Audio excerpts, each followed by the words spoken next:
Fighters Run, hosszú hinta.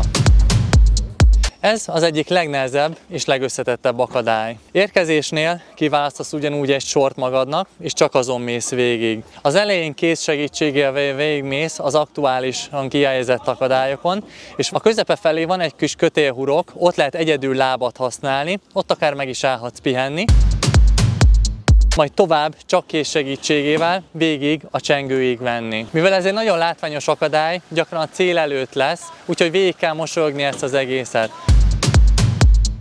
Ha véletlenül nem tudsz valamit megcsinálni, legyen az a legeleje vagy a legvége, mehetsz büntetőzni. Az egyetlen egy jó tanács, amit talán ide tudnék mondani, ami a teljesítést elősegíti, hogy az ezt megelőző akadályoknál, és amúgy is a verseny folyamán folyamatosan próbálj meg spórolni és tartalékolni a kezeddel és az egész energiáddal, mert itt szükséged lesz rá.